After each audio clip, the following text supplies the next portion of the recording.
कौवे के बैठते ही हिलने लगा पहाड़, लेकिन एक भी पत्थर न गिरने से वैज्ञानिक हुए हैरान और अब इसे पर्यटन स्थल के रूप में पेश करना चाहते हैं। बिहार के गया में एक पहाड़ है जो कॉर्डोल के नाम से मशहूर है। इस कौवे के रोने के पीछे एक और कहानी है। एक बार जब वैज्ञानिक पहुंचे तो वे चट्टान में कुछ कर रहे थे और कौवों का एक समूह चट्टान की गुफा से बाहर आया और सभी कौवे वहां से चले गए और एक ऊंचे पहाड़ की चोटी पर चले गए। मैं एक चट्टान पर बैठ गया। पहाड़। फिर हुआ कुछ अद्भुत।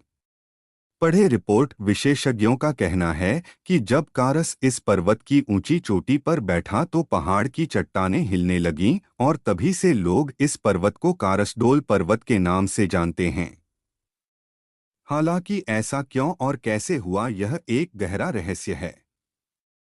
इस पर्वत की एक और अनोखी विशेषता यह है कि इस पर्वत की चट्टान में कई हिंदू देवी देवताओं के साथ साथ बुद्ध की मूर्तियां भी खुदी हुई हैं। यहाँ के जानकार बताते हैं कि इतिहास और पुरातत्व से जुड़े कनिंघम यहाँ आए थे।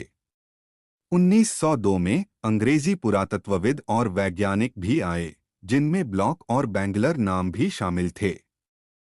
लोग कहते हैं कि एक बार एक वैज्ञानिक आए और सब दंग रह गए।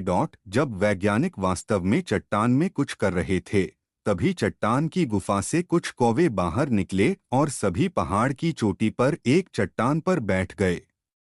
उसके बाद पत्थर हिलने लगा, लेकिन पत्थर गिरा नहीं। तब से इसे कौर ढोल के नाम से भी जाना जाता है। इसमें न केवल सुंदर दृश्य हैं, बल्कि इतिहास में भी इसका उल्लेख है। इस कौवा गुड़िया के बारे में डॉक्टर पाटिल ने इंसेक्ट नामक पुस्तक लिखी जो ब्रिटिश लाइब्रेरी, पटना में रखी हुई है। माउंट कॉर्डोर का वर्णन पृष्ठ 198 से 199 पर किया गया है। इस पर्वत की चट्टानों पर सभी प्रकार के देवी देवताओं की मूर्तियां खड़ी थीं। चट्टान पर एक शिवलिंग भी बनाया गया है और स्थानीय लोगों का कहना है कि इस जगह को पर्यटन स्थल के रूप में विकसित किया जाए ताकि लोग पहाड़ को जान सकें। कहा जाता है कि यह कावा डोल पर्वत पाल राजवंश का है।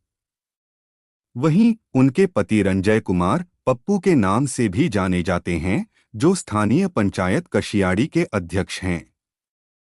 ने कहा कि अगर सरकार द्वारा इस स्थान को पर्यटन